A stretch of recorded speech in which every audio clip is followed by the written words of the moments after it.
everyone, this is 1 year on and I'm Alison, and following on from the previous episode. Today's episode is part 2, continuing my interview series. I'm continuing the interview with Laura, the physiotherapist. This episode is about falls and what we need to do to ensure prompt treatment after a stroke episode.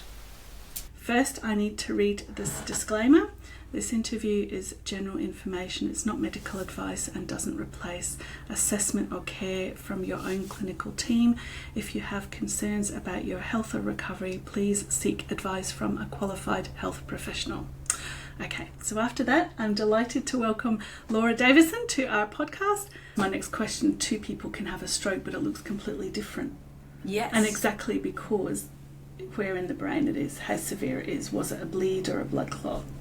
Yes, and even on top of that, so yes to all of those, but sort of what medical intervention happened immediately after. So there's some really great advances in the medicine world post-stroke now, but it's that timely intervention to prevent further cell death. So if somebody had quite a severe stroke but got to the hospital really quick, got put on the treatment pathway really quick, their outcomes might be a bit better than, say, to somebody that had that delayed first response to them. That was me. I was stupid. I didn't go straight away. Oh dear. So what would be the difference then between weakness, loss of control or coordination, sensory loss and balance issues? And why does it matter for rehab? Yeah, so all of those components are what we call impairments. Okay. So they're like the basic elements we need in order to create movement like sitting, standing, walking. So say if we take walking, for example, you think about you use the strength of your leg muscles, but you also need the coordination between the hips, the knees and the ankles to make rhythmical movement. So you can't do effective walking without both of those. In addition to that, you need the sensation through the base of your feet to actually feel where the ground is. And you also need what we call a bit of proprioception, which is that sensation knowing where your joints are in space and also in relation to each other. And then all of that kind of integrates to create your balance, that integrates back into your sensation. You're using your vision as well, and what we call that vestibular system, so the system in the inner ear, that sort of is your gyroscope basically. So all of that inputs into the brain to give you a sense of where you are in relation to gravity and how to respond to your own environment. So in those initial assessments that you have with a physio after stroke, they would pull out whether it's a loss of strength, loss of coordination, sensation issue that's contributing to your problem. Because effective rehabilitation need to actually target the area that's the deficit. So some people after stroke may be completely fine, but they're weak and they don't have any issues with sensation or coordination. Other people may have issues in all of the areas. So a really solid assessment to begin with will actually iron out, right, where do we actually need to target our strategies and at what level do we need to target our strategies. I noticed that I'd lost some strength afterwards, and I didn't realise that until I tried to lift up the big dog.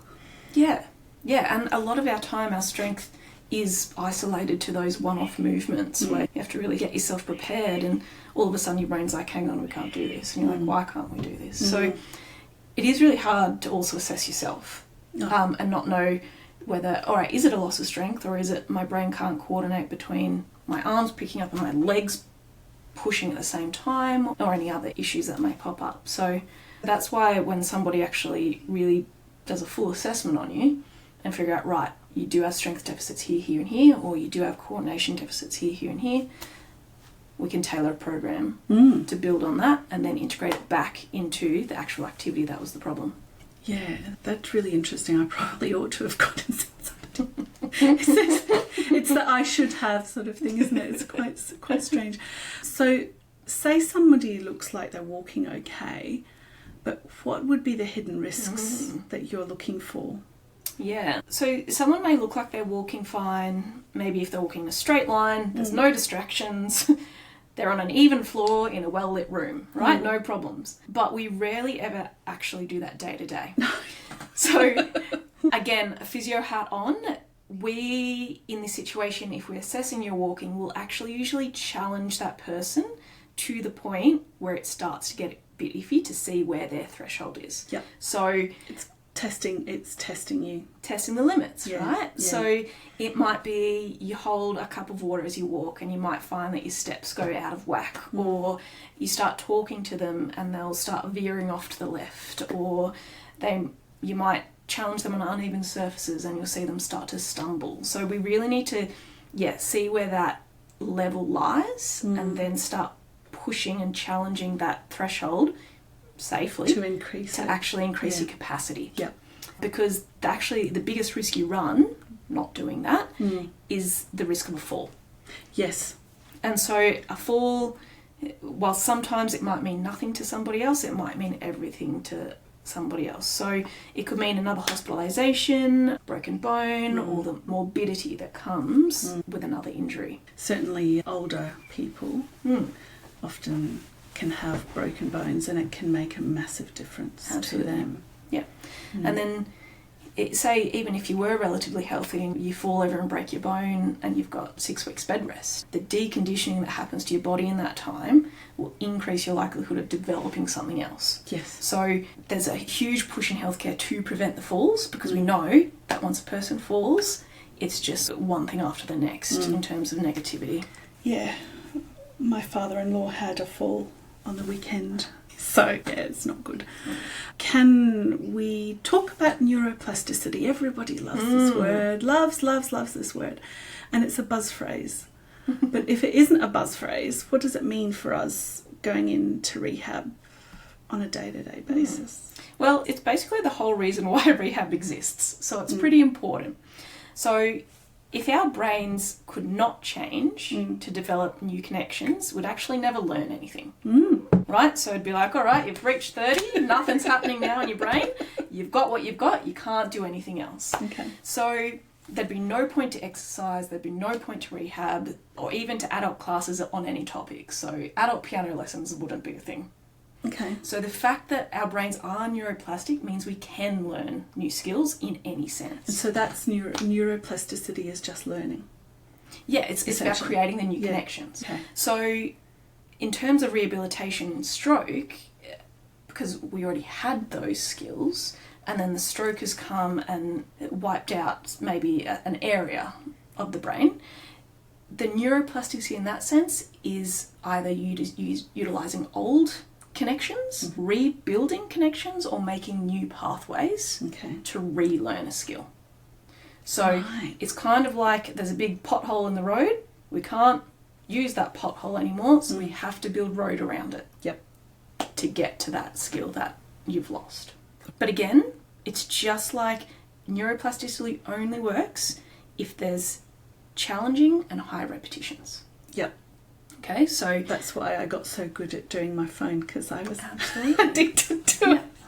Yep. And it's just like if I tried to learn a song on the piano, I couldn't do it once and just expect to reproduce it flawlessly every time further on. So think of it that way. You just need to build on it again and again. Practice really small parts that you're not so good at, and then put it back into the bigger picture. But it's all about the repetitions. It's about doing the same thing over and over again. And that challenging component. So not practicing the easy bits, challenging yourself with those reps. Makes sense, doesn't it? There you go.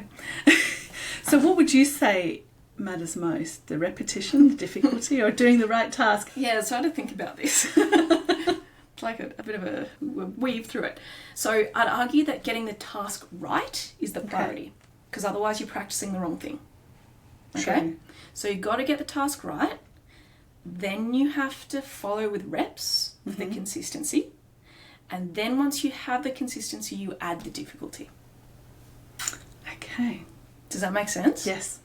So Because there's no point in doing a knitting task if you want to do sewing, for example. Yep. So it's task specific. Yeah. So say if you wanted to learn how to kick a ball, you need to get the task right first. So you need to kick the ball. Step 1. And then you need to repetitively kick the ball so you know you can kick the ball in a straight line. And then after that, you can add the difficulty. So adding that little target at the end, or the distance that you're kicking the ball. To kick the goal or whatever it happens to be. rather than trying to do basketball. Exactly. There you go. That makes sense. Hopefully. So can we go back to falling over? How can you reduce fall risk without scaring people into not moving? Because, you know, that would be a big thing, I think, especially for elderly people. Yeah. You tell them, we don't want you to fall over. Don't you dare fall over. So they'll sit in the Also chair all walk. day, which, you know, has other potential problems. But this is the thing, Yes. don't scare them too much, Yeah. or they won't do anything. Yeah. You know, don't cross the road because you might get run over. And again, and the only way to improve falls risk is to challenge your balance, which inevitably increases your risk of falls, right? So it's a negative loop. But I would encourage you actually start with a physiotherapist or an exercise physiologist to firstly assess and then guide you on where you actually need to start. Because it's really hard to think about, all right, is this challenging enough for me? Is it not challenging enough? Am I going to fall over? And then the fear comes, and the fear is actually probably the biggest risk of you actually falling over. Well, then they'll start overthinking.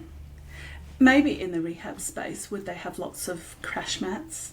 Yeah, If people fall over, then they'll not hurt themselves. Yeah, and look, and the biggest, in any sort of rehabilitation setting, the biggest priority is nobody falls over. So, and that's where that assessment comes through, that if somebody's there with you, knowing exactly what you're capable of, and challenging you just outside your comfort zone, you're more likely to improve and develop the confidence, as opposed to you being like, all right, I've just got to take this big old leap of faith and hope that I don't fall over. So that supervised exercise component at the start to get building, firstly, the balance, the strength, the components, but also building your confidence will be worth more than anything else. That building of confidence as opposed to hoping for the best. So instead of, say, trying an activity that's 10 or 20% beyond your capacity, you try an activity that's 1 or 2% beyond that capacity. Yeah.